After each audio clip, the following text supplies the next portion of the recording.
Just stay in your seats, ladies and gentlemen, and we'll blow you up as soon as possible. You know what I mean.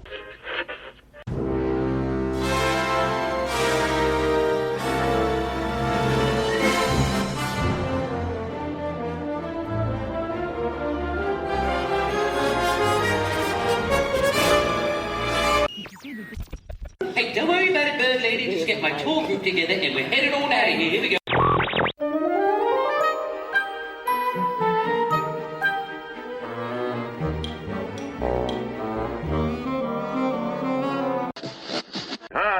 Henry, what's holding you up? Let's get on with the show. We can't hang around here all day. WDW Radio, your information station. Hello, my friend, and welcome to the WDW Radio Show, your Walt Disney World information station.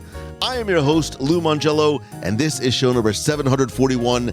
And together, as we have been since 2005, we're going to celebrate the magic of the Disney parks, movies, and more here on the podcast, my weekly live video every Wednesday on Facebook, events, blog, and much more. Please be sure to join the community, subscribe to the podcast, and find everything at WDWRadio.com. So this week, I want to invite you to virtually graze through EPCOT with me as we taste, rate, and review the best of what's new at the 2023 EPCOT International Food and Wine Festival. Then stay tuned for the Disney Trivia Question of the Week and more updates at the end of the show. And if you like what you hear, please share the show and tell a friend. So sit back, relax, and enjoy this week's episode of the WDW Radio Show.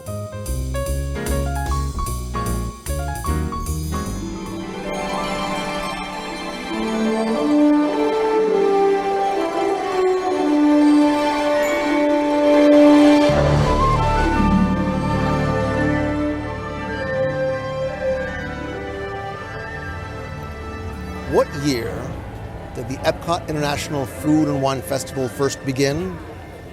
You might be saying 2015, 2000. What if I told you that the first EPCOT International Food and Wine Festival was held back in 1996? And over the years, it's grown from a 30-day event to one that now runs from July 27th through November 18th. Happy birthday, Mickey Mouse, and my daughter. And it is a festival that is more than just a way and an excuse to come and eat your way around the world, but really has sort of evolved into something that brings together families and friends and food, and almost is by necessity that long, because there is so much to do, so much to see, and of course so much to eat that you cannot do it all in one day. I was reminiscing earlier today about how I used to do food and wine festival reviews and how it has just evolved to something that can't be done in one day, in a single sitting, and certainly not by myself. But this year I am back at the festival for the first time. We'll explain why we need to come back again to do a review a little bit different than we have done in years past. And I want to welcome back to the show, gentlemen, ladies first, Lisa Donato-Glassner from the Castle Run. Thank you so much for having me. I can't wait to eat my way around the world. And Kenneth Johnson from I Still Don't Have a Website.com. I am always happy to eat my way around any place, especially with these three people. So thank you, Lou. These three and the tens of thousands that are surrounding us on the promenade. And last, certainly not least, is Jason Knapp from right here with themagic.com. Thank you so much for having me. I'm looking forward to this scrumptious opportunity. So I'm trying to remember, because now there's basically an EPCOT food festival practically all year long. Was the last one we've done, was it Festival of the Arts? Was it Food and Wine? They all start to blend into one another. But we've done a number of these over the years. Do you have a favorite of the festivals? Festival of the Holidays, Food and Wine, Festival of the Arts? Well, I mean, Festival of the Holidays has the black and white cookies, which are really, really out of this world. But I think, for me, I think Festival of the Arts is probably my favorite. But this year looks promising for Food and Wine. I always like the Festival of the Holidays, too, just because of the time of year, especially in EPCOT. The weather and the music and the fact that it's not 112 degrees. I was maybe going to say Festival of Holidays until you reminded me about the black and white cookie. No, I mean, Flower and Garden is just such a beautiful time to be here in the park, but this is the OG festival, and there's just something really special. Even though it's no longer after like a long wait through the summer without anything, these days there's like 2 weeks between festivals, but there's just something about the OG Food and Wine Festival that will always hold a special place in our heart. Well, I think each of the festivals has something that has its own sense of appeal, whether it is Flower Power, Garden Rocks concert series, or it's the holiday season, it's the different type of cuisine. And I think Food and Wine is still sort of like not just the OG, but the largest of all the festivals in terms of duration and in terms of number of kiosks and food exploration opportunities that it presents, which I think is some of the reasons why I like things like Flower and Garden, because it's a little bit smaller, a little bit sort of more manageable. And this festival, you know, what used to be a fall festival now sort of begins right in the middle of the summer, which I also understand because maybe you can't get here because of school or because of work to enjoy some of the other festivals that happen in the other times of year. But with a bigger festival that lasts longer, there's also great opportunities. And this year I thought of, listen, I've been doing this almost 20 years. I'm finally starting to learn my lessons rather than trying to review every single item at every single booth, which is a bit of a very tall order, and my pants can only stretch so much. I'm already pushing maximum density. I thought this year we would take a little bit of a different approach and look at the best of the festival of what's new, because there are a lot of new items this year, and while the festival continues to bring back fan favorites and classics that I think, you know, like nostalgic foods from our childhood, whether it's TV dinners or sloppy joes, we look forward to and come back for every year. But I also love the idea of discovery and exploration and seeing what is new. And for me, when I get sort of the menus and see the food booths and stuff like that, that's sort of where my mind and sort of heart and tummy go to first. I think it's a good challenge. I don't usually seek out all the new things, but I think it's a good way to do it because you're right. There are some favorites that we go back to again and again, and then we miss out on things that might become new favorites. So it's good to try some new stuff. Yeah, I'm a habit-oriented person anyway, and I hate it when my eating gets in a rut. And the great thing about this festival is there's always enough new that you could spend several trips to the festival and only eat the new things that year. So I think this is a great time to do just that. Yeah, you want to make Disney fans lose their mind, take something away. Yeah. Even if they never went to it, Maelstrom, take something away and they lose their marbles, and that includes some of the favorite food items as well. Yeah, I think one of the interesting things this year is that there's a lot of brand new stuff, but there's also, I was flipping through because there's always like the fan favorites that we go back to again and again, and they're here, but I feel like most things have sort of gotten at least a little bit of a new twist. Like, I love the flavors from Fire Booth, but the dish that we had there today that was served on a taco was a little bit different from the one that's always been served on a corn cake. So they're sort of taking advantage of making, I guess they're kind of people-pleasing the people who don't want things to change, while at the same time like tweaking things just enough to keep them interesting, even for the stuff that is staying the same. So I think that's a lot of fun too, and might help people to maybe segue into something that's a little bit different. I love the idea of sort of having comfort foods that we come back to and look forward to, but I also am always excited to see what is new, especially for, you know, if you felt like a marketplace didn't sort of hit the year before, you want to see how maybe they've learned, they've listened, they've tweaked. And I think there's a few things as we looked through the book were very intriguing. I think certain things get a lot of sort of social media attention. Pickle Milkshake, I'm looking directly at you. But sometimes I think there's some hidden gems in there that hopefully we're going to find along our journey today. Anything stick out for you, or in terms of place you want to go, thing you are most excited to try? Well, I was excited to see that the Fry Basket has added the fried pickle to it, so it's another take a great thing and plus it. There's new wings to try. There's new the chilaquiles are no longer in Mexico, but now there's a chilaquiles in America apparently. So yeah, it's gonna be exciting. Well, I am going to put my Disney hat on or my Disney fan hat on and be disgruntled for just a minute that the piggy wings are no longer in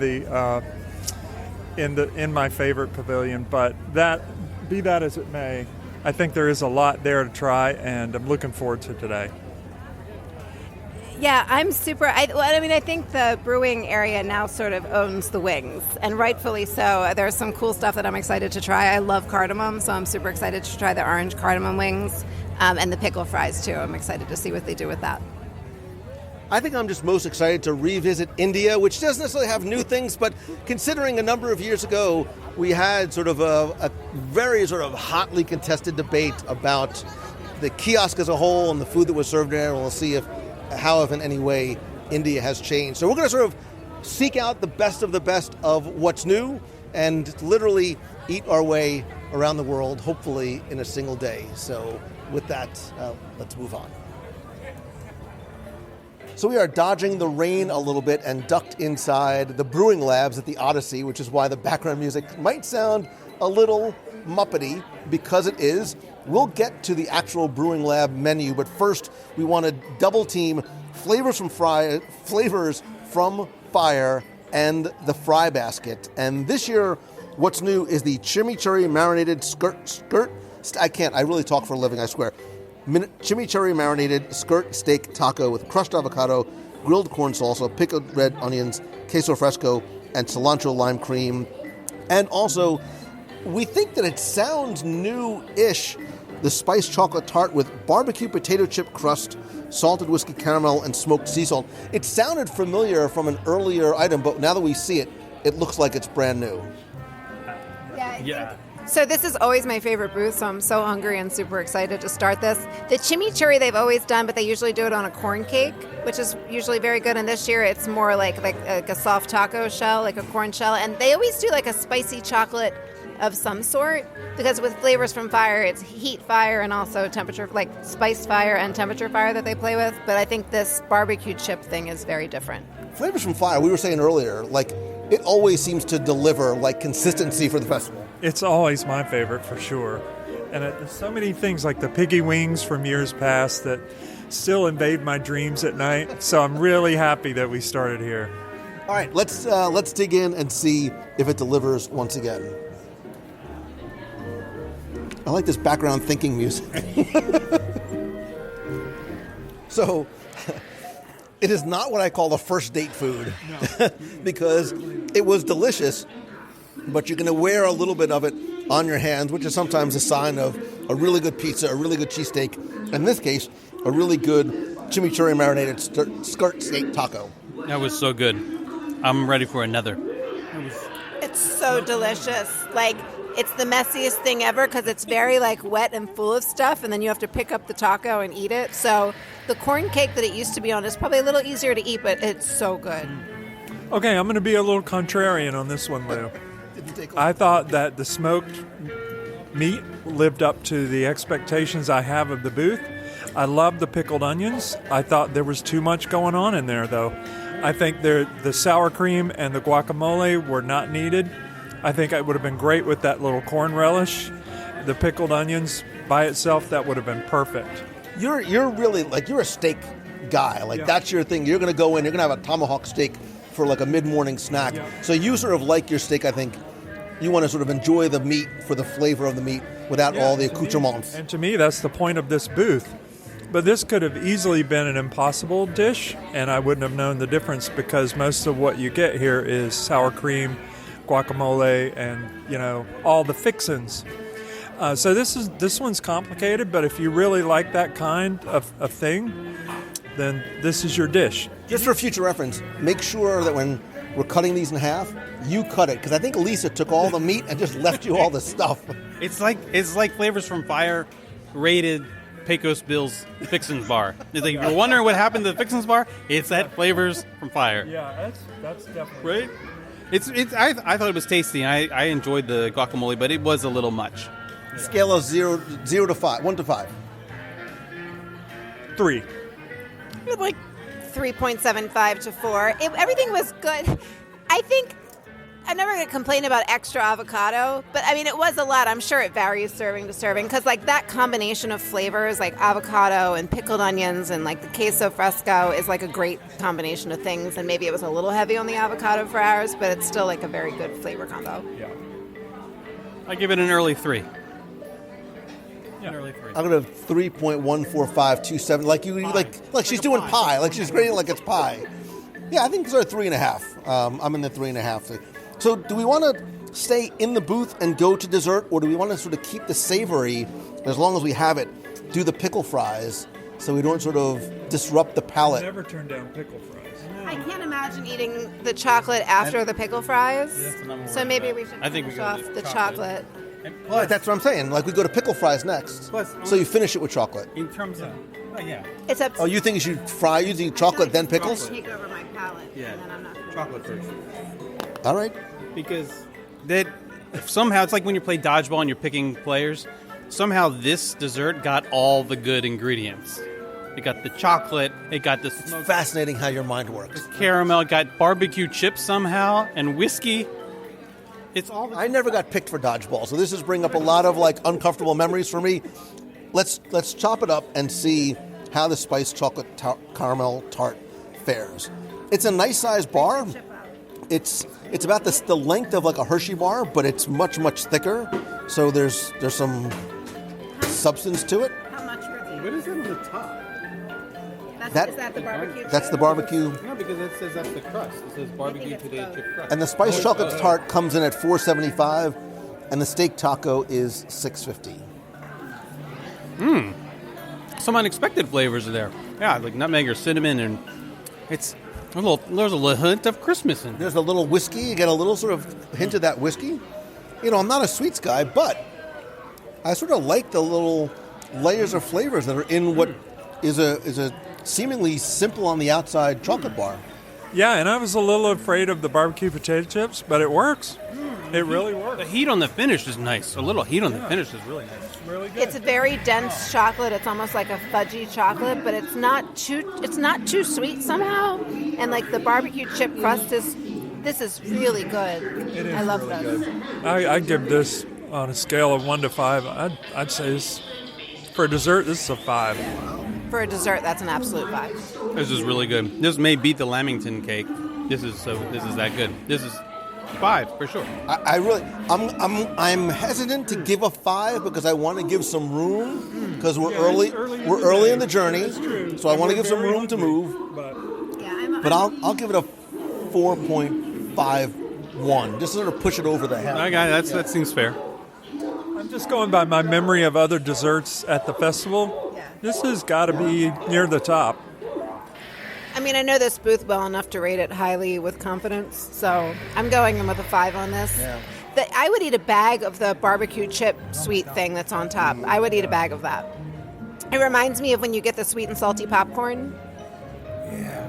You know what this would be good in? If they took some of these sprinkles and put them in some mac and cheese, it'd be amazing. Well, I'll keep licking my finger and sticking it into the bottom to get some of the leftover sprinkly stuff while you guys are talking. I can't safely put my hands in there anymore. No, you definitely want to stay away. No. Yeah, I really like that. All right, let's sort of test your theory and dig into the pickle fries with the dill ranch from the Fry Basket, which I want to go on record as saying has the Adobe Yucca fries and the Fry Flight with the sea salt and vinegar fries, which reminds me of the Boardwalk in Jersey, the barbecue bacon fries, and the sweet potato casserole fries, which are really good. We really liked the Fry Basket last year, but the pickle fries are new this year. I love these. The dill ranch on there, it's so good. You start tasting it before you put it in your mouth. The smell is so good. Gosh, this is good. And the fry part like melds onto the pickle really well, which is hard to do. And the sauce that's on top, yeah, this is fantastic. I'm glad we ate the chocolate first, though, because I can't imagine. Told you. Yeah. Yeah, the pickle inside this is really a good dill pickle. It's got a very thick batter, though, so be prepared for that. You get 4 long spears of dill pickle. I think the fry is just enough so it's not sort of like overpowering and it doesn't taste, it's not like heavy and oily. And it's a really nice, like dilly vinegary pickle too.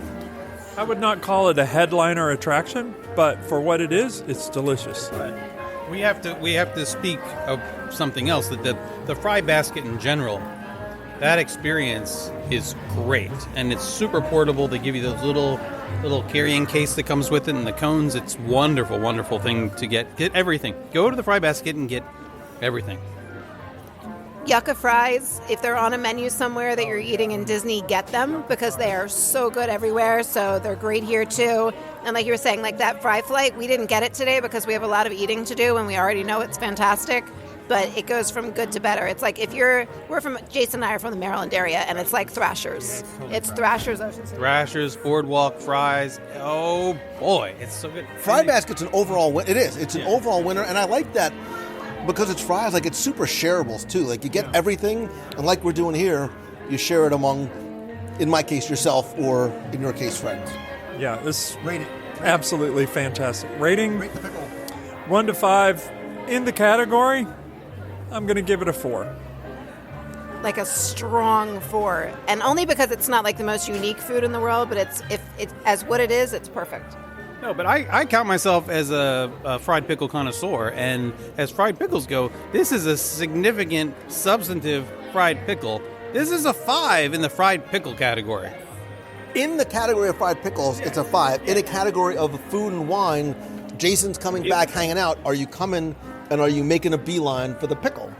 No, because if I'm getting the Fry Basket, then I'm getting the pickles. That's the thing. But I don't eat a ton of fried stuff. But if I'm going to eat fried stuff, this fried pickle is going to be at the top of the list. If you like pickles, you need to try this. Dare I say, it is the best pickle-flavored food at the festival as we stand here in the brewing lab where the pickle milkshake is getting all the attention from the tiki-talkers. Oh, wow. Has anybody tried the pickle milkshake as yet? I have not yet. When you hear pickle milkshake, what do you think? What's the first thing you think? What? Pregnant woman. Wow. I'm going to put all of your socials on this. So I like doog, which is like the Middle Eastern drink that's like yogurt with dill, and I guess I'm kind of thinking it's going to be like a sweet doog. I don't know. So I've had it. I tried it when it's here. I think it's brilliant because from a pure marketing perspective, everybody's trying the pickle milkshake, right? Whether they're finishing it or not, everybody who's ever been on Instagram is here taking selfies with the pickle milkshake. Do you want to try one? Yeah. Okay. And then there's not one, not two, not three, but like 7. There's peanut butter and jelly sticky wings, garlic parmesan wings, traditional buffalo wings with celery and ranch. New this year are the orange cardamom wings, the impossible buffalo chicken tenders with plant-based blue cheese. Kenneth is dancing or having a seizure. The unnecessarily spicy yet extremely tasty Scotch bonnet pepper curry wings with cool cucumber yogurt, and buffalo Brussels sprouts with plant-based blue cheese. When you see that menu, what do you think? Yum, and I wish they let me get one of each, like a basket of one. It would be a little like a wing buffet. Yeah, a little poo-poo platter of wings. I'm really curious about the orange cardamom. So I think we have to get orange cardamom. I'm gonna get it because I love the Impossible chicken tenders. And do you want to try? The spicy wing. They're spicy. They're no joke. They sound really good. I'm not the best with crazy spicy food, so I'll leave it to you. I like spicy, but I don't want it to ruin the rest of my day if it's that kind of spicy. Is it ghost pepper spicy? Or No, it's Scotch bonnet pepper. Scotch bonnet. Okay. It's spicy.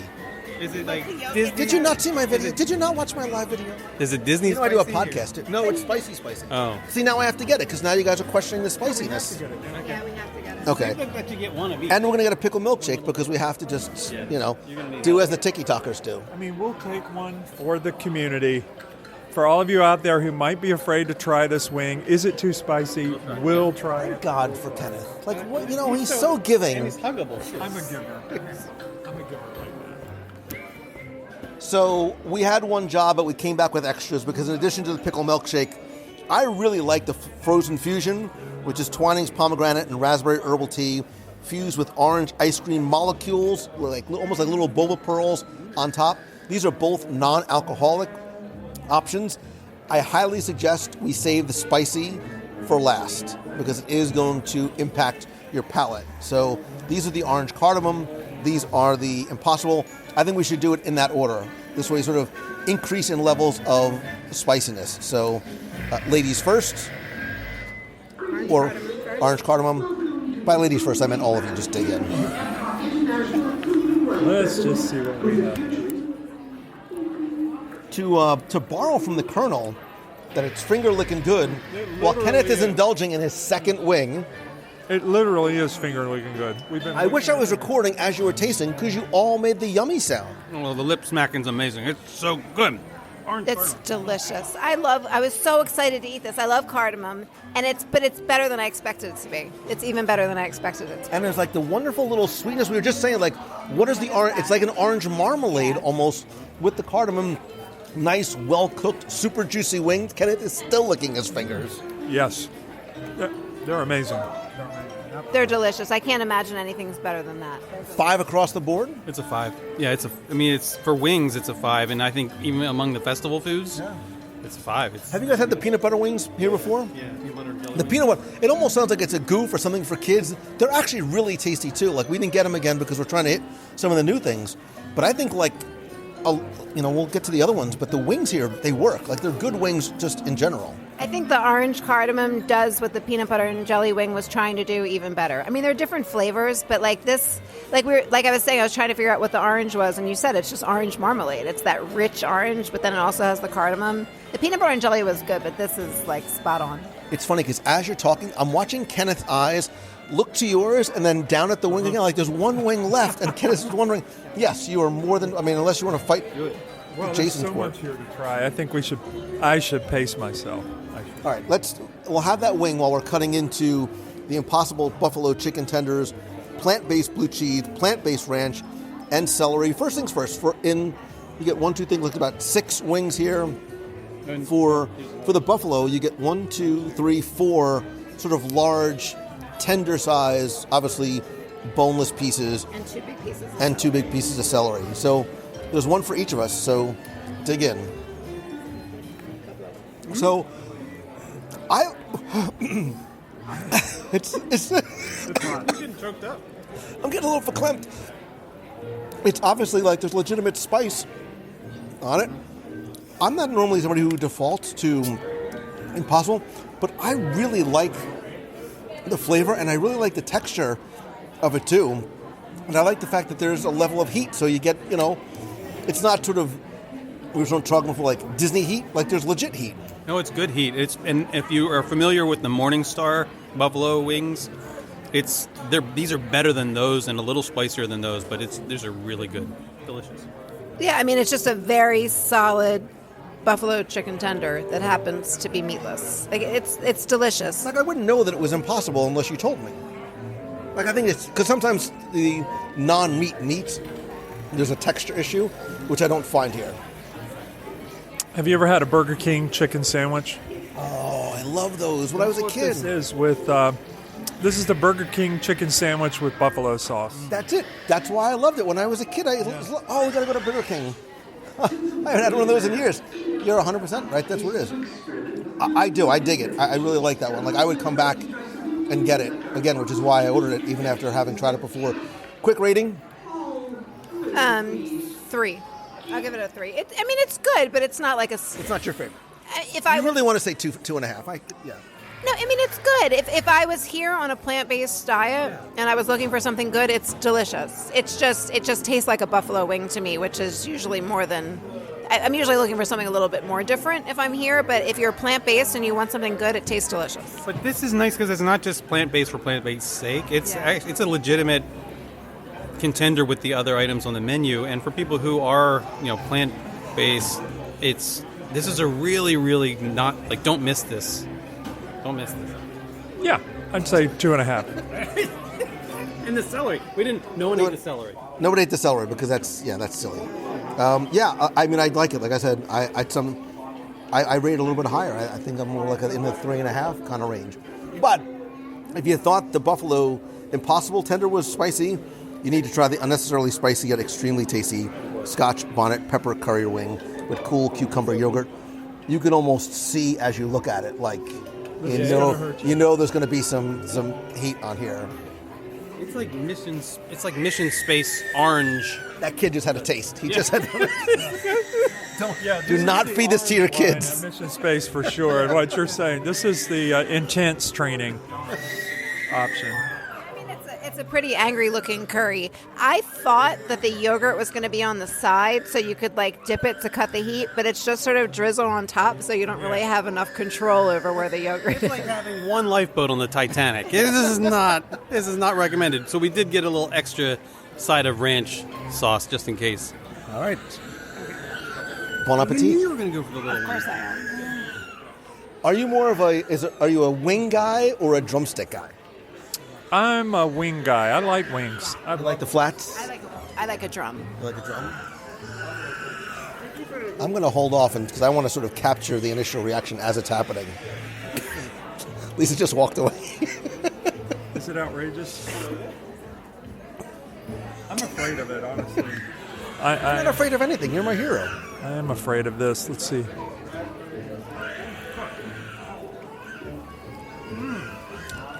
Sweet mother. Oh, really good. Oh, wow. It's legit spicy curry good. You definitely need more yogurt, though. I can see why you would like this, because you like bad Indian food. If you are from India and you're used to eating real spicy Indian food, like if you go into an Indian place and you tell them to make it hot and you like it, then you're going to love this. So I think feel that it in my face. I can feel my. we can see it in your face. I think that this serves two purposes. I think that one, it's like the pickle milkshake. It's let's taste it and see how spicy it really is and record our. But I think for people that want that extreme-ish level of heat, you have that option here. And there's a lot of people. I mean, he went in for a second one. It's good, but it is it's a rolling intensity. So the heat is on the finish, and it'll light you up after you're finished eating it, like it's done to me right now. And you can't get enough yogurt sauce for these. You know what you can do to wash that down with? How about a little pickle milkshake? Yeah, It's by design. So here you go. There you go. I'm going to let you. Oh. We're sharing one straw, which is... Oh my God, that's amazing. That's delicious. That is... Wow. It's like McDonald's vanilla milkshake and the fried pickles had a baby. It's so good. It's like it shouldn't work, but it kind of does. It's delicious. I love it. Do you? I do. I really like it. I'm not getting a lot of pickle. I'm getting more milkshake. Which is not the worst thing in the world. Not having more pickle in your milkshake is not... I was braced for a lot more dill. It's delicious. Also, it doesn't hurt that my mouth is on fire. Right, now. you're eating it at the right time. Okay, that is not a pickle milkshake. It's just called pickle. It has a little salt. That is just a really good, sweet milkshake with a salty after, which is great. It is fantastic milkshake. It does not taste like pickles. I sort of get a little pickle on the... This tastes different than the first one I had. This tastes less pickly, like, on the tongue as it does on the finish. Like, I get that little, like, dilly flavor at the end, but less pickly than it was the first time I had it. I was sipping it again to see if the wing was making me taste it less. Maybe a little bit. It's not much. It tastes a lot like a green vanilla milkshake. It's delicious. It's really good. It is really good. There's no pickle in it at all. It's green. It makes you think about pickles, but... A little rum? Oh, it'd be so good. Oh, it'd be so good. We do not recommend bringing your own rum into the parks, by the way. But I wonder if they would ever do like a sort of an alcoholic version for people that want to...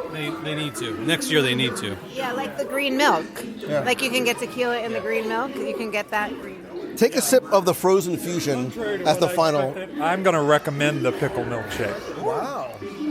Yeah, it's good. Throw some numbers on the Brewing Lab, maybe just as a whole, or the individual wings. Like a 1 to 5 rating? Yeah, I'm going to say a solid 4. Overall? Yeah, overall, it's a solid 4, yes. And air conditioning takes it to a 5. And, yeah, absolutely. And the bathrooms here are better than anywhere else. And the Muppet overlay was unexpected. If you belong to a fraternity or sorority, or you're looking for a hazing event, you can bring them here. Lou Mangello on WDW Radio does not endorse the concept of hazing and any and all. There's a disclaimer on the site. For sure. It's got a lot of really good food, but then also like there's like theming in here. It's like a whole experience, a brewing experience, if you will. So I love the Muppet overlay. I love that it's fun and festive, and there's cool little Easter eggs happening all the time. Yes, the fact that you're in air conditioning, but I like the fact that I think there's something for everybody on the menu. Even if you're not a chicken wing person, or if you are vegetarian, you have the plant-based option, but the levels of intensity from sweetness to super spicy, it sort of runs a really wide gamut. So I think that I think I would give this experience overall a 4.5 for the brewing lab as a whole. I don't think that's unfair at all. Plus, you add in the AC. Perfect. And actually, we just sipped the frozen fusion for the first time. We had a little trouble getting it up the straw. This is delightful. And on a hot summer or October day, that's really nice. You need a little spoon. What are the flavors that are infused here? It's Twinings pomegranate and raspberry herbal tea fused with orange ice cream molecules. Yeah, the molecules are really good. Which are sort of like there's little dots. the dots, They're Dippin' little Dots. But these are dots that are healthy because they're made from fruit. I like this better than the cucumber milkshake in the summer. And I mean like the pickle cucumber milkshake. Yeah, whatever it is. It's not pickles.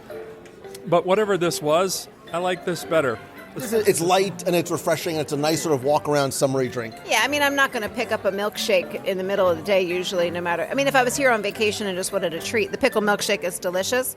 But you can't go wrong with either one with these wings. Because if you're eating a hot wing, these drinks are so perfect. Both of which come, by the way, in souvenir cups. Plastic souvenir cups that are easier to transport back home, too. We haven't used the R word yet on this review, but it's refreshing.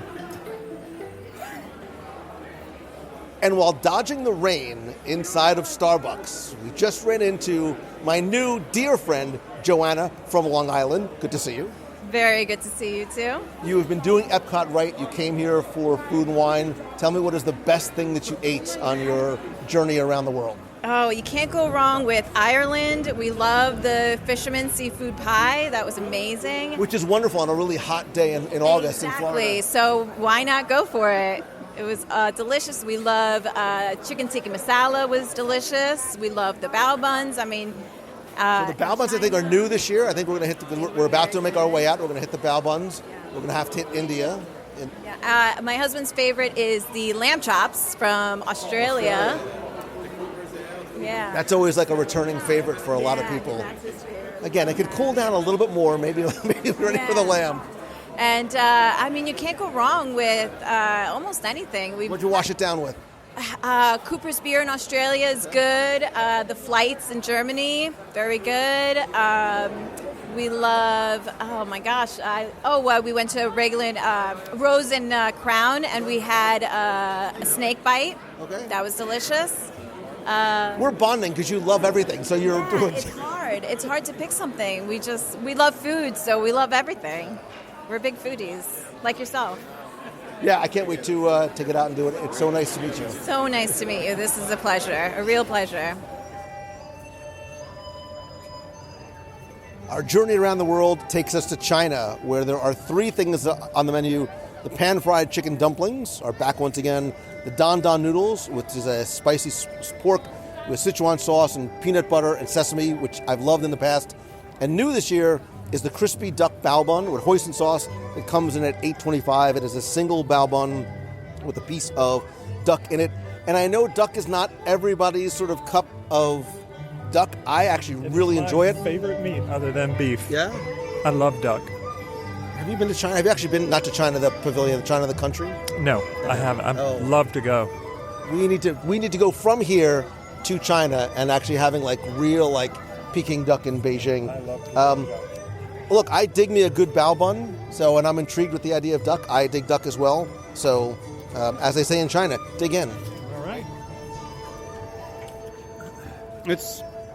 I'm pretty sure the same as the crispy duck bao bun appetizer in Nine Dragons.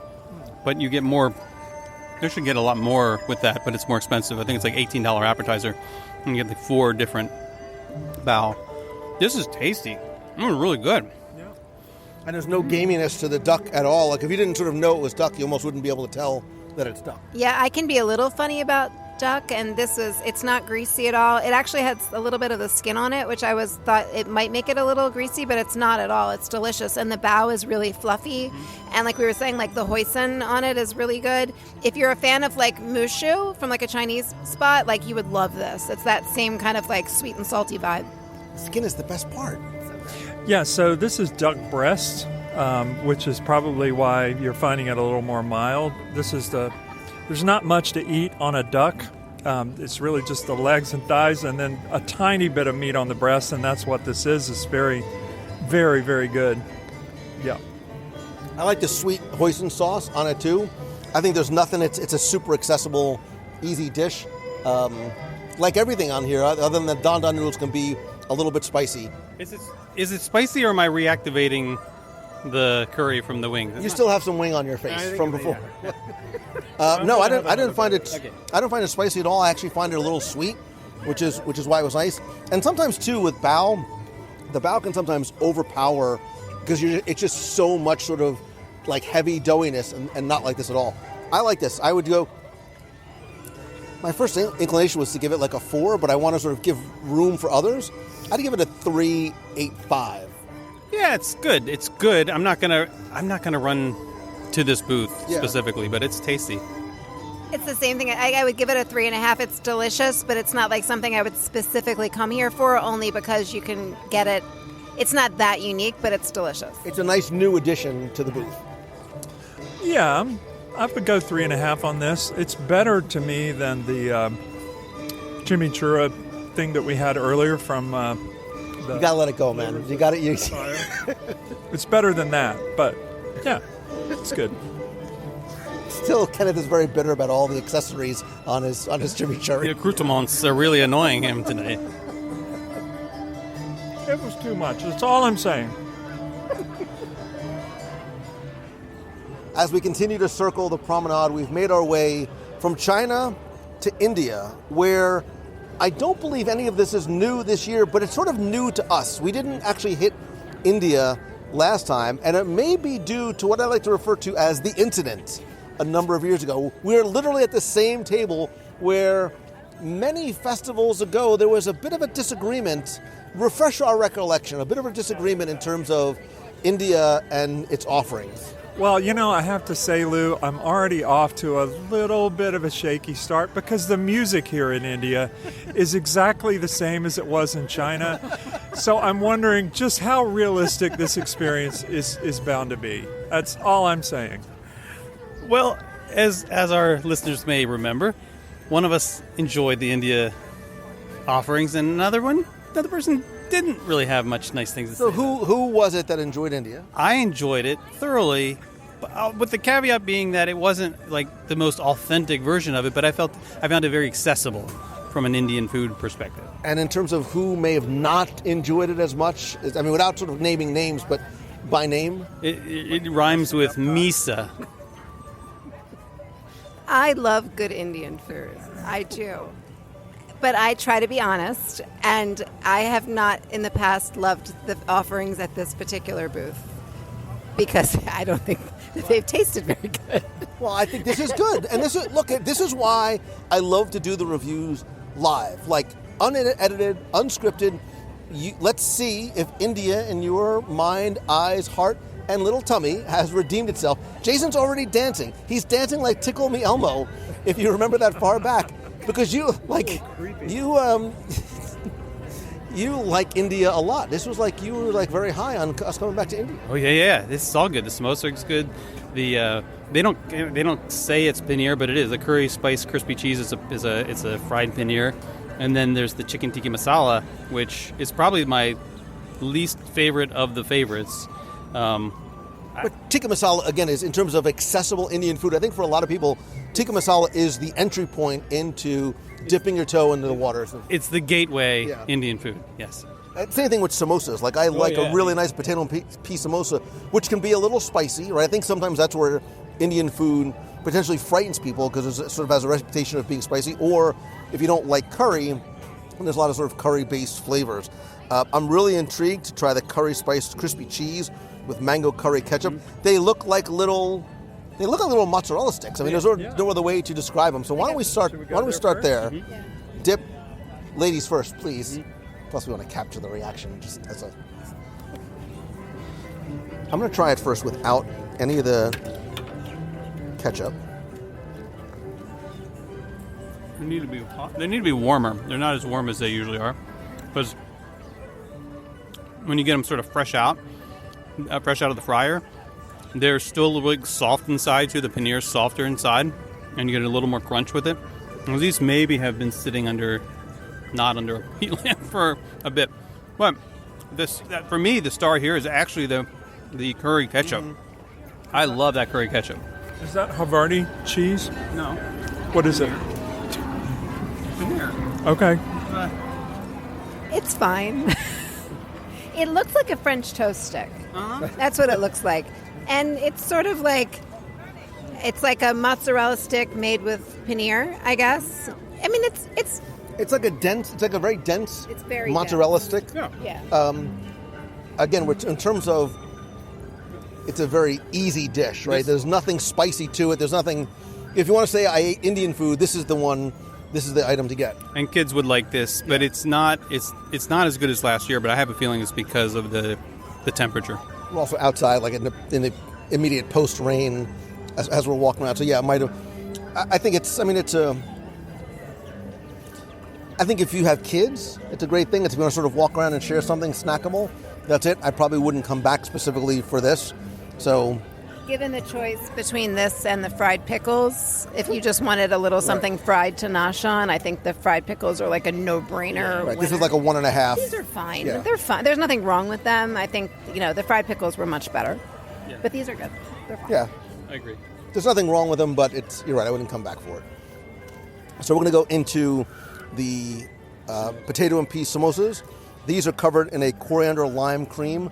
They're in sort of like 3D triangles about the size of maybe a little bit smaller than baseball size. Mm-hmm. And these, I believe, came in at $5.50.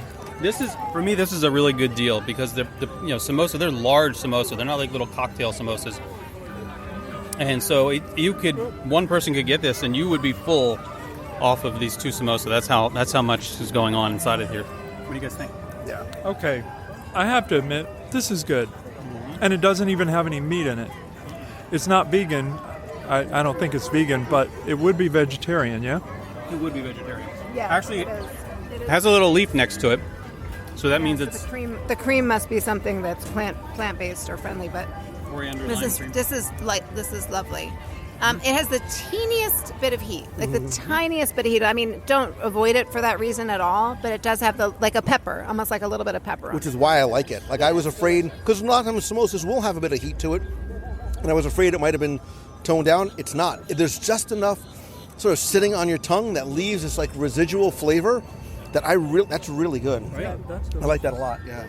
Thank goodness something's good here. Oh, look, we've come together over India, finally. Yes. Hug it out. You really need to hug it out with Jason and India. No love lost, but that's really good. It has a nice amount of heat on it. The sauce is delicious. That's great. You heard it. Yeah, I would come back for that. I would come back and get one of those as I'm wandering around. How much was that? $5.50. That's a good deal. Right? Yeah, I would eat it again. And this, I think it's close to, if not the same price as last year. So don't tell anybody about it, the value, but it's... I'll delete this part. Yeah, no, I really dig that. I'd give that I might give that a 4.5. Oh. Yeah. Yeah. I really liked it. You know It's what? better than Cats. The movie or the original play? I would see it again and again. It's like the utility infielder of the festival food, right? If you just need a quick stop, there's not usually a long line. You just need something quick. You know it's going to be good. You know it's going to be consistent. The samosa is a good pick. And the samosa, where you get two of them, was less than the single. I mean, again, it included duck, but it was less than the bao bun, which came in at $8+. Good deal. Moving on to the tikka masala with a fennel spice yogurt and naan bread. This comes in a bowl with a bed of rice, and I remember there being 2 or 3 pieces of warm pita in there, which are not there anymore because I turned my head away for a second. A little piece of some naan. That's all right, naan bread. It's it takes a bite of the rice. It's not the Ben's original rice this year. At least that's not how they're marketing it. So I'm interested in tasting the rice. It's better than in years past. Yeah, I mean, I wouldn't come here for this tikka masala. Oh, it's got some nice heat though. Mm-hmm. Yeah, it does. It's much better. It's significantly better than it was in years past. The heat on this is how the wings should have been when they're brewing for the curry wings. This is just the right amount of heat. But remember, they're marketed as being, ridiculous. I'm sorry, they are unnecessarily spicy. Yeah. I would say I agree with Disney. They are unnecessarily spicy, and I think you'll sell more if it wasn't as spicy. But this is tasty. This is good. I don't love this rice. I didn't spit it out. I mean, the rice is really the sort of problem with a lot of these kinds of dishes because, it is what it is, but it's not the best rice, and a lot of times the rice is what makes a meal like this. Terrible. The samosa was the hit, though. The samosa. Samosa's a star. Yeah. Samosa is the star. I wish I had not tried this after the samosa. I think that's part of the problem. I like the problem is I like the flavor of the tikka masala in my mouth, but it doesn't seem that the dish doesn't come together. And the flavors sort of blend into each other the way I would have liked. There's also not a lot of chicken. I mean, and I'm sure every portion is different, but like the one that we got in particular, like protein-wise, there wasn't a lot of chicken in it. So the sauce tastes like a better recipe than what we've had in the past, but there's just not much to the dish. How much was This it? is $6.25. I mean, you get, it's a nice portion for what you get. I think if you want to I look at this as I want to try tikka masala for the first time. You can sort of see how the flavor sits with you. It's not the best tikka masala that I've ever had, certainly by far, but it's fine. I give the tikka 2.5. I give the samosas 4.5, and I give I would give the cheese. It's almost like it did not finish. Like it didn't. Yeah. It doesn't even count. It was almost like we have to come back and try it again at some point. I'll buy because this is just not a good showing. Right. But the samosa, come back for the samosa. Without a doubt, I would come back again and eat the samosa. The other stuff I could skip. Yeah, for sure. Samosas I would give like a 4. The chicken I might give like a 2-ish, and then the cheese fries the same, but maybe they're usually better. Yeah, I think when we sort of circle back around at the end, we have to remember the samosas as being one of the best of the new items. Yeah. Moving on. So as we continue down the promenade and past the very long line for one Joey Fatone, he packs a crowd every single time he is here, we come to Flavors of America, which is new in the passport, because I think it's not just a new name for this marketplace, but all of the food this year is new. There's an Italian hot beef sandwich with shaved beef, spicy garnier, au jus on a French roll, cioppino, which is a seafood stew with saffron-infused tomato fennel broth and crostini, chilaquiles, which are corn tortilla chips tossed in salsa verde with ranchero cream, queso fresco, cilantro lime crema, and a soft poached egg, and the freshly baked carrot cake with walnut and cream cheese icing. I believe they've had carrot cake in the past, but it didn't look like that. It didn't look like an actual... it looks like the size of a Drake's coffee cake, but just smothered in cream cheese icing. Don't touch it. It's not. You can't have your dessert until you eat your meat. You can't have your pudding if you don't eat your meat. I think we should just go right down the line. But first things first, we eat with our eyes. Kenneth wants to eat with his stomach. But what do you think of the presentation and how everything looks? I think it looks great, especially this. What is this? The cioppino. Cioppino? That looks fantastic the way it's presented. Like America itself, there's a little bit of a... I like that Flavors of America is not seafood from the Northeast. Like, it's a little bit of... There's a Southwest, there's a Northeast sort of sprinkling of items on the menu. Yeah, we've had not the best experiences here in the past, but like Lou said, this is a totally new booth in name, and the food is all brand new. The chilaquiles, is looks so good. There's a poached egg on top that looks like it's so ready to be cut into and put all over the rest of the food. The sandwich looks great, and yeah, this what is it called? The cioppino. It's looks like a bowl of seafood, like a seafood pot. It's a tomato broth as opposed to like the white cream based stew, which a few years ago was not. We did not love the offerings in the American Adventure. This looks really good. I was really upset when the chilaquiles was not on the menu in Mexico, and then to see it here, it's like an old friend. But this is presented completely different. It's a very different style, and it looks delicious. It's in a bowl with a really big portion too. Yeah, and that's what I was going to say. All of the portions are significant. These aren't like little snack size portions here. These are a lot for one. If you were just coming alone, one dish would be enough. All right, let's sort of make our way. Let's go right through Falcon's Maze and start at the top with the Italian beef sandwich. Right. Kenneth, you've been eyeing that, so. It's winking at me. Let's see what we got. So, and it comes with the side of au jus, and it's sort of on a very small French roll, maybe a 5-inch or so French-style roll. So I can tell it's good already because the au jus is dripping down Kenneth's chin, which you know is a sign of a really good sandwich from the Northeast. Spicy. Yeah. Okay, so a little caveat. There are diced jalapenos in here, and they are not cooked, so they are hot. If you get one little square of jalapeno, it can change your day. I'm unfazed after the curry. Yeah. But all in all, I think. What do you think? It's fine. There's a lot of bread. The meat was tasty. I think the accoutrements are too much. I think I don't know. I didn't love it. Yeah, there is a lot of bread, and the bread's a little dry, honestly. That's what the dip is for. But if it weren't for that, I think you'd say this was dry, so make sure you dip it. Yeah, I would agree. It's fine. The bread to meat ratio is like a little bit off, and I guess by dipping it, you kind of condense the bread. But it's not the best. I admittedly got one of those pieces of jalapeno in my bite, and it kind of just knocked the wind out of me, and I didn't really taste much else. I'm excited to try everything else. This was the thing I was least excited about. The au jus is nice. I just had a little sip of it on its own, and that's actually really nice. So it's the sauce is really delicious. I think for me it's the bread. I think the bread is just not standing up with all the. I don't think you did. I mean, I don't think.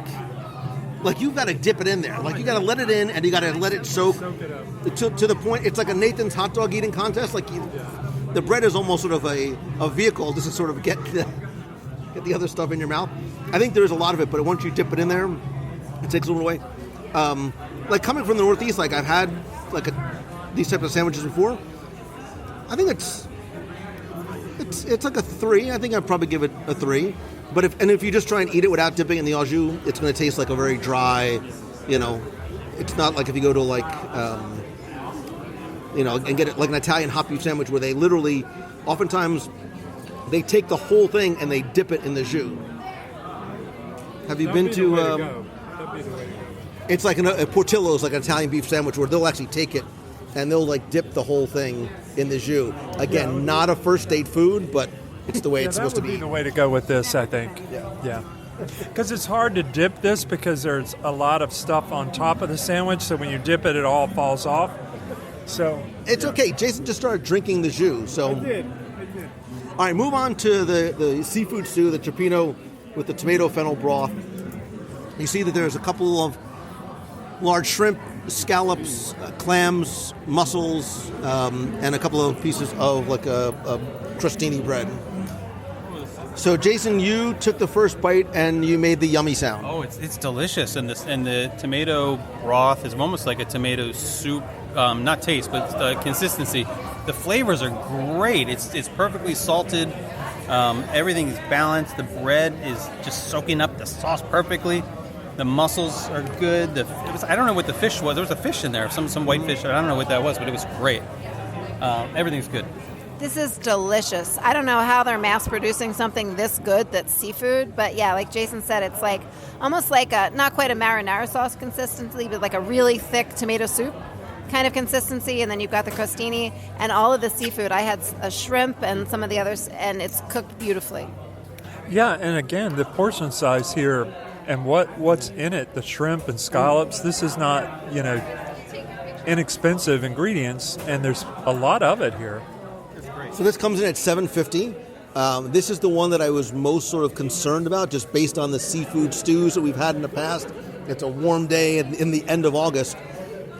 You're right. It's not a tomato sauce, and it's not like a tomato liquid. Like it's like a tomato stew almost. Deliciousness. Really, really impressed with the flavor. The fish is cooked really well because, again, sometimes if it sits in the stew, it can get oily. It can sort of be falling apart. Even the scallops, which there's like a small make or break window that the scallop gets either too hard or too chewy. The textures were great. The cioppino is a huge surprise, and like even the size of the shrimp that the two vultures went in and got first. By the way, just whatever. I think Lisa ate both of them. Were really nice size shrimp as well. This one ranks really high for me, and I wasn't expecting it. And I'll take a little bite of the. This comes in at $7.50, and the chilaquiles are $6.75. Well, we haven't had the chilaquiles yet, but this $7.50 to me, this is a good deal. And both of these are bountiful portions, for sure. And the beef was $6.25. So get a spoon also, in addition to a fork, when you're having the cioppino. Sure, you want to eat that sauce. You want to keep dipping dipping that bread in. That's the way to do it. So good. So we got every food item at this booth, all 3 savory dishes, and then the carrot cake dessert, and the total was $25, which I think the 4 of us could probably sit here and have a healthy, heavy appetizer level meal. Yeah, this is a great, great value. Yeah, surprisingly very, very impressed, especially in past years. We were just talking with one of the chefs who we've known from the past, and wish he was still here to tell him just how well this meal rates. All right, while it's still warm, let's go to the American South and Southwest and the big bowl of chilaquiles, and break up that egg and let it do its thing. So I haven't even tried it yet, and I'm hearing all kinds of noises and sounds and stuff. This is out of nowhere.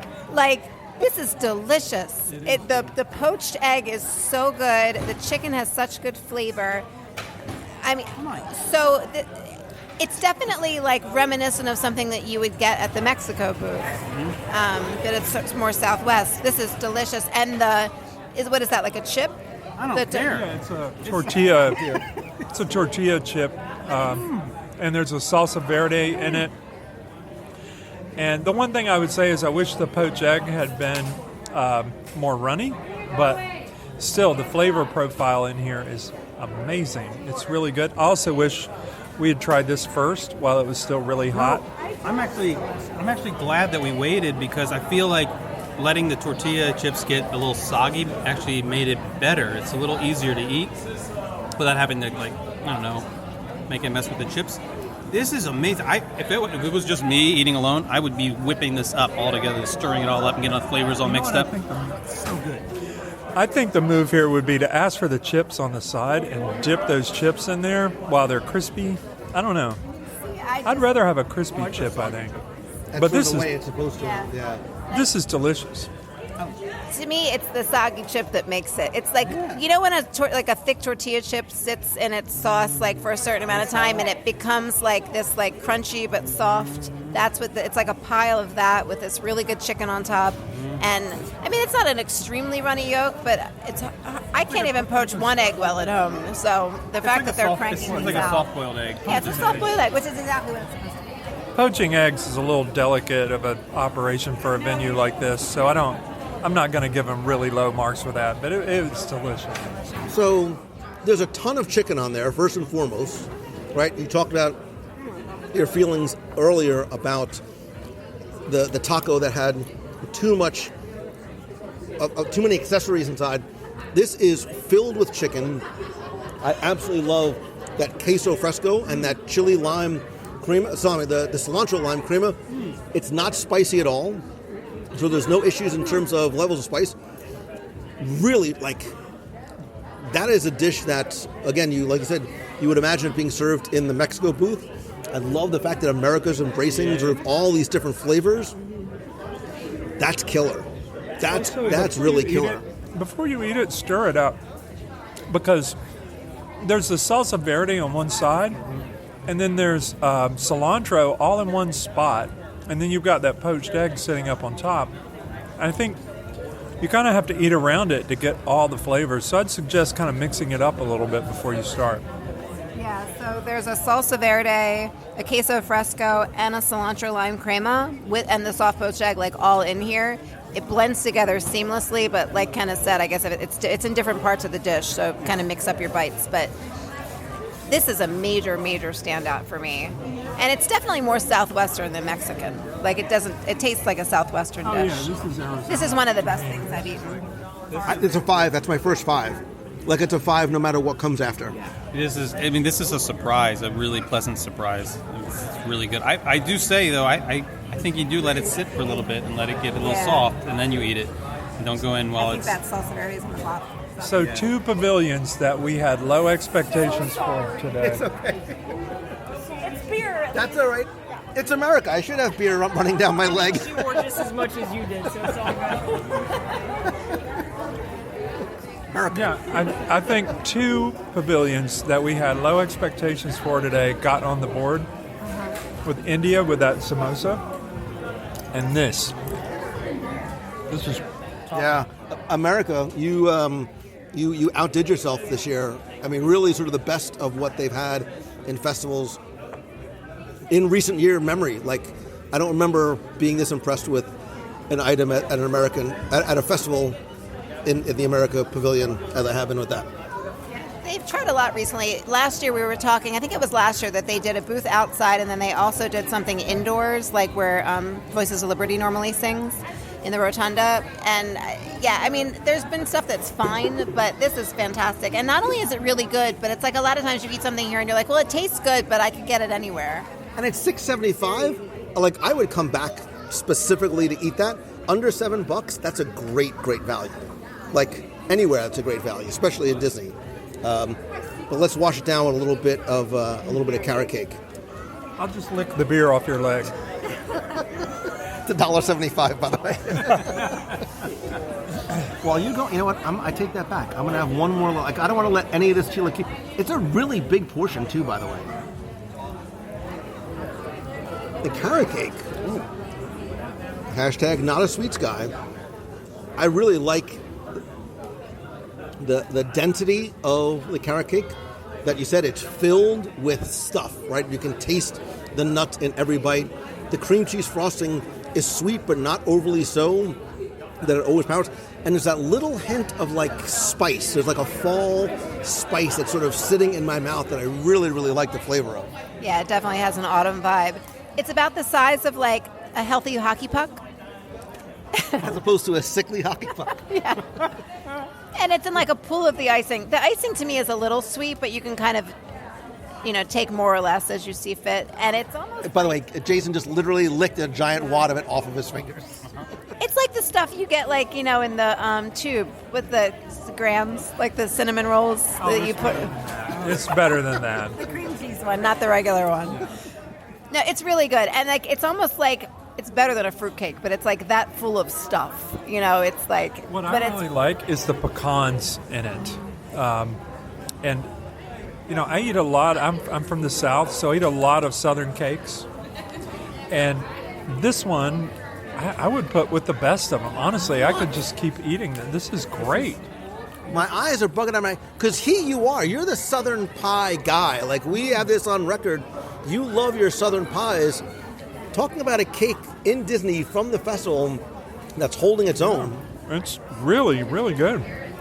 And in the previous years, this was I didn't have this at all because it was almost like a store-bought type of cake. This is totally the opposite. It tastes like somebody cared about what they were doing. Was it last year that it was a prepackaged? Yeah, it was. There was some sort of item that was prepackaged at this. That like cookie. Well, it was like that nutty. It was a cake. I don't remember what it was, but it was. Doesn't it say baked fresh in the name of it? But that doesn't always But mean. I know, but it is. It is. You can tell the difference, and the ingredients are fresh in it. It's really good. It holds up to the icing. Like, I think in past years, it's almost like melted in and been like wet with the icing, but this is like a dense cake that has the icing poured over it. So this is really, really, really good. I want you to close your eyes and just take this little journey with me. I want you to imagine it's like mid-November, you're sitting on your couch, got your little blankie on, you have a warm piece of this carrot cake and like a nice cup of coffee. Tell me that's not an American adventure right there. I think we need to arrange a service that could provide that. So if only there was a Uber Eats. Can I do that as an event? Like we just get couches and blankets That would and be coffee. e-ticket, my friend. That would be e-ticket. My brain is going like, how can I work this into an... Yeah, wow. Flavors of America, like knocked it out of the park. So far, if I was to plan the perfect day at the festival, it would be the two dishes we've just had.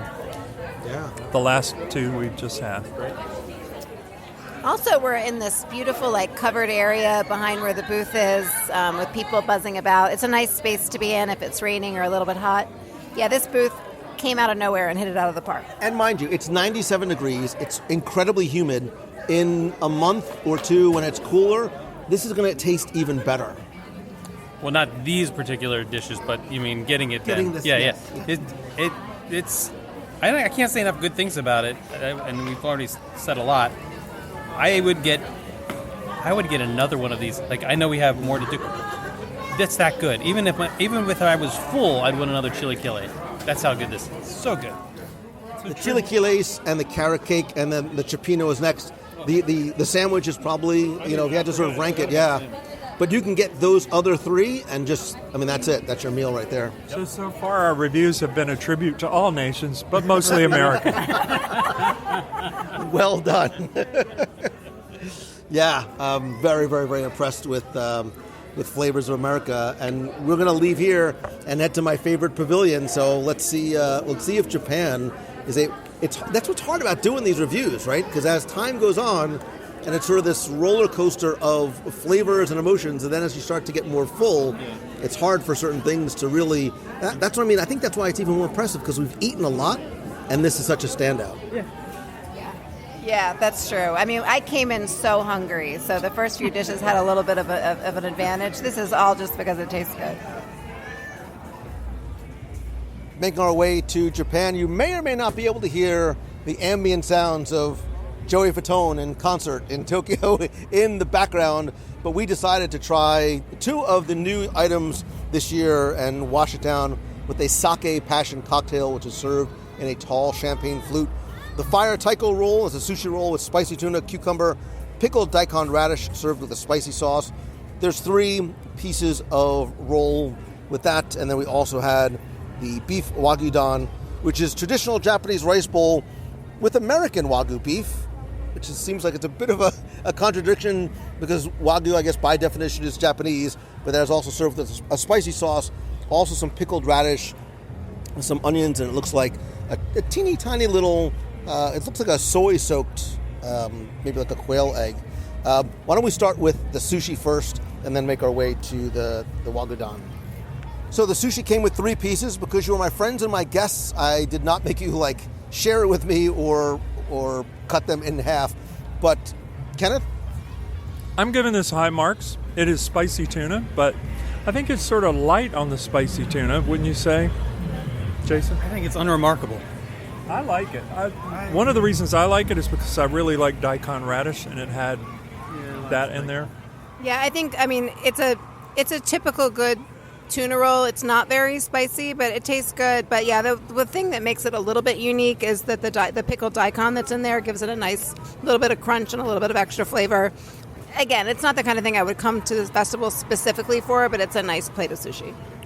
And I think what we've seen traditionally with the festival sushi is it is entry level, right? Yeah. It's frushi, or it is something that is a relatively safe-ish bet. I think spicy tuna is probably sort of the most sort of adventurous, type of sushi that there has been here. I'm very curious to see what the beef is like. With regard to the sushi roll, you can add more heat to it, which I like with the sauce, with the mayo, the spicy mayo. This is actually a little more spicy than normal spicy mayo, and so if you need to dial that up a little bit, you can do that with the sauce, so that's nice. Mind you, we're also standing in the shadow of Shikisai, which I am just literally counting down the minutes until we finally get to experience, which is the Japanese izakaya opening in the Japan Pavilion very soon. All right, dig into it's a relatively small bowl of beef, and I guess it's served over layers of rice. All right, thoughts on Japan, on everything that you've tasted as a whole? The sushi was fine. This Wagyu don it didn't look very appealing when we first got it. It kind of looked like it'd been sitting for a while, and this is my least favorite thing by a long shot that we've eaten. Yeah, I would agree. Actually, I think the highlight was probably the drink. Wouldn't you say? Yeah, this wasn't that good, and there seems to be like a quail egg or some kind of small bird's egg in there that's not on the menu, and none of us want to try it apparently, but it's there. It's not. This isn't. I would actually. This is sad to say, but I actually would skip the booth here for this festival and then make a reservation at Takumite right around the corner. So I'm disappointed that we didn't get the chicken teriyaki bun, because I have a feeling it would have been the best thing. Right, it would have been the best thing at the Japan booth for this festival. I didn't try the sushi, but I probably would go up to even Katsura Grill if I wanted sushi. I thought the bowl was okay, but I think the chicken teriyaki bun, which is not new this year, is the one thing that I would come to Japan for. Especially like when it's colder out. It's a nice sort of little like warm comfort food type item. You're really craving autumn, aren't you? I am. I am. Look at me. I'm sweating like a sinner in church. Yeah, I wouldn't throw this whole booth off. I think Lou's right. We didn't try probably the best thing, only because we'd had it before. If I were to come to this booth, I'd probably order that, and I might get the sushi too, but just because I love the daikon in it. The sake is nice. I'm not a big drinker, but I like sake, and I like the sake passion cocktail. Yeah, the sake passion cocktail, I mean, it's very light on the alcohol. There can't be much in there. But it tastes like a mango flavored drink, but I guess it's passion fruit. Yeah, the teriyaki chicken bun, which is pretty much here every year, we always joke that it tastes like Sloppy Joe, like in a bun, and it's good, and we get it all the time. My kids like to get it. So we didn't review it today because we know what it tastes like, but we highly recommend it. The Wagyu, it also looks like it kind of had been sitting waiting for us for a while, and that probably didn't do it any favors either. The egg is like a quail-sized egg that if you've ever had like a ramen egg that's soaked in that soy sauce mixture, it looks like that's what's been done to it. But again, it also looks like it's maybe been waiting to be eaten for a while. So, are you judging me that I like and miss the sentimental nostalgia of a nice sloppy Joe that your mom would make? Like, I'm put on like a hamburger bun, like after school. No, you love. That's our favorite thing. I know. Here. Like a potato roll. Yeah, a nice potato, soft potato roll. Oh, I miss that. If I knew how to cook, I'd invite you all over. You too, listener. I'd invite you. No, like for nostalgic food from the 70s and 80s. Like just a whole night. Oh, you guys should do that. You all cook and I'll come over. No, wait a minute. Why don't we all do that? That had the foods of, the 1970s. Okay, when I was... What is it? Steakhouse 71. Oh, yeah, but not that kind of stuff. I mean, like, we'll do like a potluck thing, and everybody like makes a dinner from like. So when I was a kid in the 70s, the thing that a lot of grown-ups did at the time was progressive dinners. Did your parents ever organize a progressive dinner where you go from house to house, and everybody's house was a different country, and you dress up, and they'd have. Yeah, it was a lot of fun. I got to go with my parents on a couple of progressive dinners. It was great. I sort of like that idea. I mean, not having to get dressed and go to other people's houses, but if it was all at my house, it would be wonderful. But yeah, now I want sloppy joes. Yeah, let's do a 70s night. Yeah. Question of the week this week, as I'm thinking out loud to record. What is your favorite sentimental, nostalgic food from your childhood that you miss? Right now, for me, it's sloppy joes. boys and girls, ladies and gentlemen, we came to EPCOT. We braved and outlasted the very long, beautiful storm, and we made our way around the entire World Showcase Promenade, as well as a few of the other kiosks in, I keep wanting to call it Future World. I know it's not Future World anymore. World Celebration Showplace. We made it through EPCOT. We've made it through really pretty much most of all of the new items that are currently available. One of the things that Disney has started to do over past years, which I think increases the repeatability factor of the festival, is that not all of the marketplace kiosks are open on the first day. So there's a number that won't open until September, including Wine and Wedge, Char and Chop, the Swirl Showcase, Bubbles and Brine, and I believe there may be one more and a couple other new items that aren't even on the passport as well, which, especially as locals, like, I love that because we could sort of come back and do this all again and see what else is new. We ate a lot. You guys were troopers. You gave of yourself selflessly, and I sincerely appreciate it. Kenneth is shedding a tear. Yeah. It was so difficult, Lou. And, you know, I think as we endure this ordeal together, we'll always look back on this as... And I'll link to Kenneth's GoFundMe in the show notes. But this is the best of what's new. And I think there were some clear wins. I think there were a couple of things that may not have hit the mark in terms of the expectations we set out earlier. What was your best of the best, whether it's individual items, individual marketplace, or even because it's us, you can have more than one? What sort of really stood out for you from what's new at this year's festival? So I have created a meal for us. So, and the flavors don't gel perfectly, but it's okay. So we're going to stop at Brewing, and we're going to get the orange cardamom wings, because I love those. Those were probably one of my favorite things of the festival. And then for the main course, we'll have the chilaquiles in America, because I loved those. And then we're going to head back to Flavors from Fire and get the spiced chocolate tart for dessert. Those are my three favorites. That's good. I mean, it's hard to improve on that. She did pass over the fried pickles, which I know it's really sad to have that on a favorites list, but my goodness, that booth. The fries, wonderful. For the Baltimore, Maryland, and there's Ocean City, Maryland fans out there, the fries are like Thrashers, and the fried pickle's amazing. And then pickled shake. I'm not just doing a pickle thing. It's really, I actually thought it was tasty. And I'm going to say, look, the chilaquiles, they're probably the best thing at this festival. I mean, the cipino was good, really solid also, but the chilaquiles, that's it for me. Okay, I'm going to shock everyone, because anybody who's listened to the podcast before when I've been on it, you know that I have a bias, let's just say we'll just say I have a bias for meat.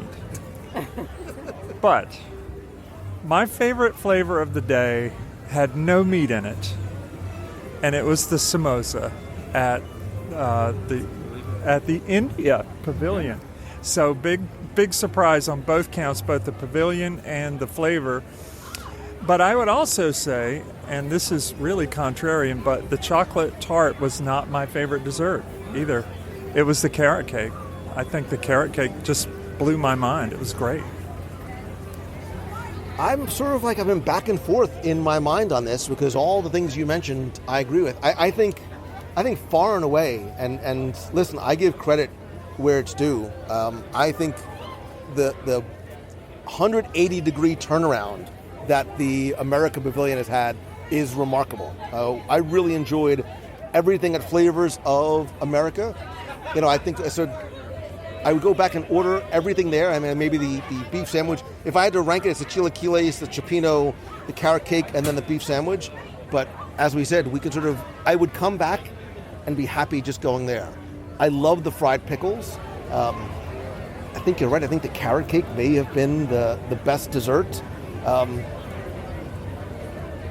Yeah, I mean, there was a lot that when you eat all day, it's sometimes hard to think back in some of the stuff that we have eaten and enjoyed. And I did like the samosa. I really like the samosas. You're right.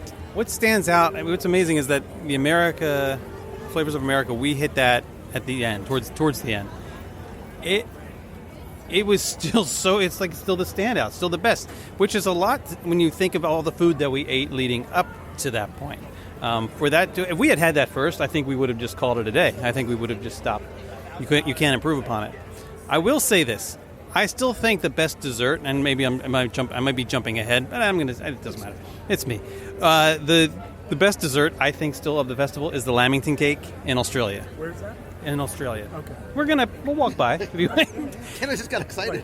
It's this, it's a yellow cake with a raspberry filling in the middle, chocolate icing, and coconut around the side. Oh, it's delicious. So I would put that up against the tart, and maybe eat both. So what about, again, there's literally hundreds of items on the menus here. A lot of the things, like you said, are returning favorites and classics.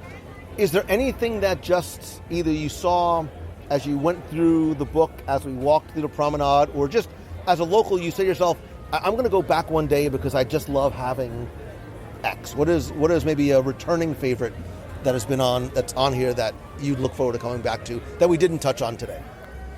So, like you said, Jason already mentioned the fry flight, which is awesome. So I'll go ahead and say the Noodle Exchange booth, which just opened up on the 15th.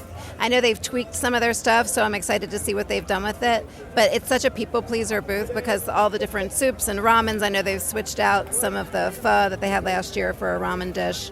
The Thai shrimp was phenomenal there last year. There's a ramen with shaved beef now. So I'm excited to try everything there as soon as we can get over there. I think for me, it's the walk-around food the most. The fries, the samosas. I mentioned earlier the charcuterie in a cup. I know it's simple. It's tasty and you can eat it on the go. I think going back to I know it's not new, but the America. I think this is going to be a new. I hope they keep it because that's going to be a new go-to, a new favorite. Is pretty much everything at the Americas except for the sandwich. Yeah, for me it would be the Mexico booth, and I can't wait to come back again and have the carnitas. And to me, that's a booth, that and the Flavors of Fire, that just never disappoints. Yeah, like I agree about the noodles. Brazilian cheese bread is another great one. It's especially I think it also depends on why I'm here and when I'm here. Certain foods I think taste better at different times of year, right? Some of the warmer foods and soups, now when it's August and it's very hot and humid, they don't necessarily work as well as when you come back in the fall on sort of jeans and hoodie weather and it's a cool night and you're going to watch some fireworks and get maybe like a warm soup or like a cheese bread. So that's one of the things I enjoy too is when I come is going to depend on, we didn't even get to Greece. We missed the griddled cheese in Greece. And they had the Impossible Moussaka that's there. I did get my Moroccan mint tea slushy in Morocco, which is great. It wasn't very slushy, but it was still very delicious. Another thing to note, too, is, and I think we mentioned earlier, I really enjoyed the Impossible chicken at Brewing. I think that the plant-based options and the Impossible options have really sort of stepped up their game. Impossible food is not just for vegetarians anymore. I think there's items that are good simply because they're good, not good simply because they're impossible and vegetarian. And kudos to the chefs for making an option that was very accommodating into something that's sort of more mainstream and just delicious on its face. And so while we're there, I will say that the unnecessarily hot curry wings, in all seriousness, Disney has gotten a bad rap for a long time about not having sufficiently spicy food, and when they say something spicy, it's not really spicy. These are spicy. These are spicy. So if you're somebody who says, yeah, I can eat some spicy food, you may want to think twice. If you really like the hottest Indian food out there, then this will be good for you. But just be careful. Yeah, I would test into those wings. Take a bite, wait about 20 seconds, and see how you feel, and then take another bite. Don't give it to your kid. It's not going to be funny. It is they're seriously hot. Yeah, they're seriously hot. But that being said, there's 5 different wings that are offered just at that booth. So there's plenty there for everybody, and I think it is nice that if you want something a little bit spicy at the festival, there's that option for you. And that, like, the plant-based stuff, like, is a general rule across property. Like, always try the plant-based stuff, because whoever is creating the dishes at the various restaurants is doing such a phenomenal job. And whether you eat a plant-based diet or not, I think it's always worth trying those dishes, because they tend to be some of the best things on the menu, no matter where you're eating.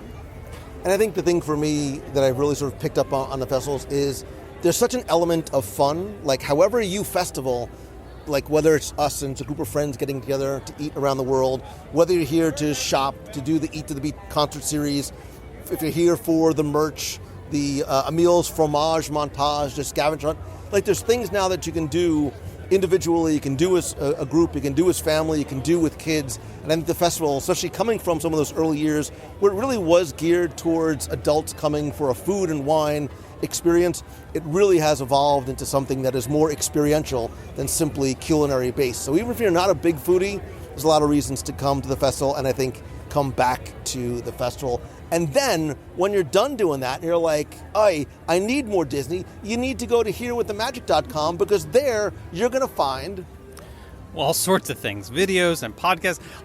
I would say it has been very hot this summer.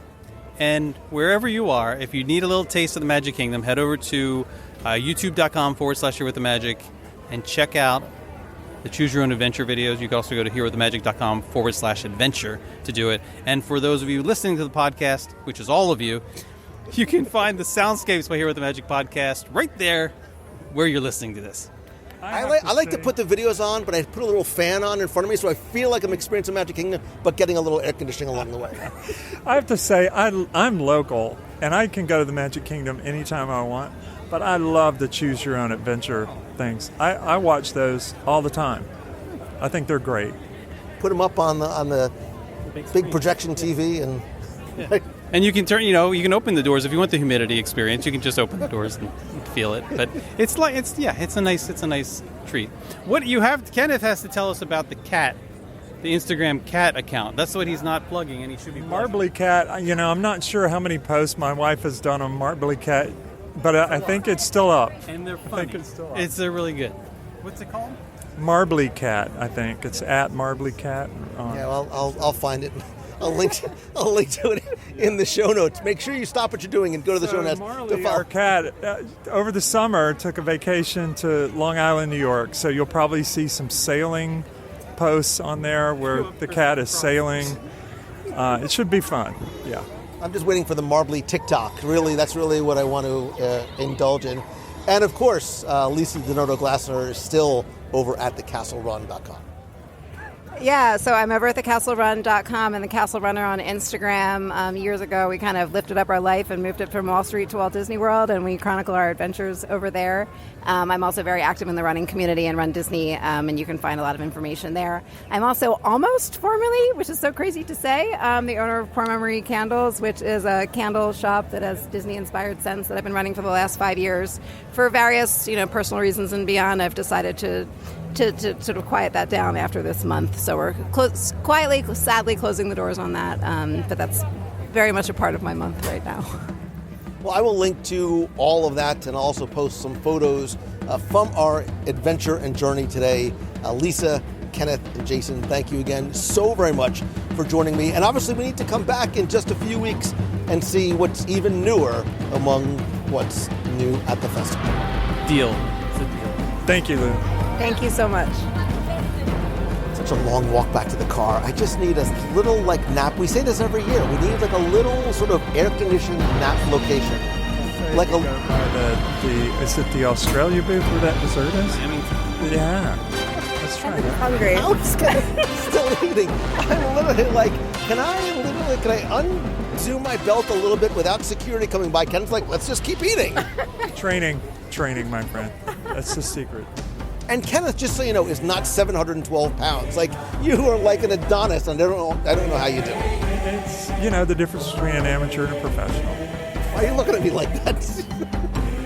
He's making me feel bad about I just bought you all that food, and you're not going to be so bad about myself. Now I have to go eat.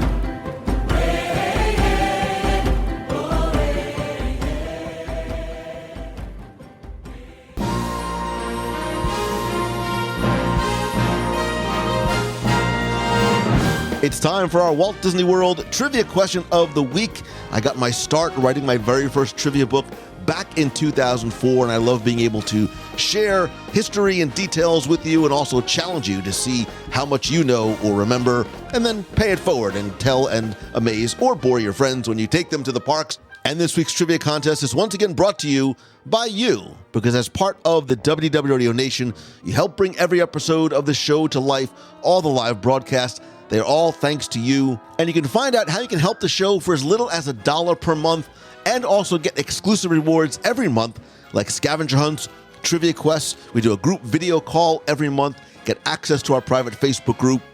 There's shirts, stickers, monthly care packages, a few surprises I'm working on, and much more. More importantly, I love being able to give back to you each and every month, and just let you know how grateful I am for your love, support, friendship, and help. I want to thank some new and longtime members of the Nation family, including Michael Kell, Angelo and Lori Oliveri, Melanie Jones, Matthew Woolley and family, Andrew Milan and Angelo Batista and family. Thank you all so very much. If you want to find out how you can help the show, just visit www.radio.com/support. Now, before we get to this week's question, let's go back, review last week's, and select our winner. So last week I said that in 1993, which I just realized is 30 years ago, which is crazy, the America Gardens Amphitheater at the American Adventure Pavilion was remodeled to prepare for what type of show? Now, this one ended up being a little bit trickier than I anticipated, but it's also very timely because it was remodeled for a Barbie show. Now, obviously now, the Barbie movie is not just a fad, it is an absolute phenomenon. But from late 1993 through 1995, the Magical World of Barbie, the 20-minute stage show located at the America Gardens Theater, took place every day in EPCOT Center. It was obviously sponsored and brought to you by Mattel. Barbie actually became the ambassador of friendship at EPCOT in 1994. And if you're saying that Barbie doesn't seem to mesh well with the edutainment aspect of EPCOT, you're right. But at the mid-90s, this was when EPCOT was starting to go from a very sort of serious, not fun, no character edutainment park to something that was intended to be seen as a lot more fun, a lot more approachable, and certainly something that is more attractive to kids. And Barbie really helped lead that charge. Now, interestingly enough, the very first version of the Magical World of Barbie stage show premiered around Thanksgiving season and closed for rewrites the very next day. It reopened, a little bit revised, a couple of songs changed, just in time for Christmas 1993, and timing and synergy being everything, because Barbie was celebrating her 35th anniversary as a toy, she rode around the park, I'm not kidding, she rode around the World Showcase Promenade in a giant pink stretch limo. And if this sounds strange or too good to be true, and you want to learn more about this and other shows, you can go back to WDW Radio show number 603, part 1, of things that you can't believe ever happened in Walt Disney World. And if you think a Barbie stage show in EPCOT Center coming in a giant pink limousine is the weirdest thing that ever happened, stay tuned. And if you love extinct stage shows in Walt Disney World, check out show number 545. Anyway, I took all the correct entries, randomly selected one, and last week you were playing for a WDW Radio mug, pin, and a mystery prize. And last week's winner, randomly selected, is Chris Medina. So Chris, congratulations. I'll get your prize package out to you right away. And if you played last week and didn't win, that's okay, because here's your next chance to enter in this week's Walt Disney World Trivia Challenge. So we're going to stay in EPCOT Center, not just because of Barbie, but because of the Food and Wine Festival, which is going to be going on throughout November this year. Your question this week is to tell me, what opening day EPCOT Center attractions still exist? What opening day EPCOT Center attractions from 1982 still exist? You have until Sunday, August 27th at 11:59 p.m. Eastern to go to WDWRadio.com, click on this week's podcast. Again, use the form there. You're going to play for a mug, a pin, and a mystery prize. So good luck and have fun.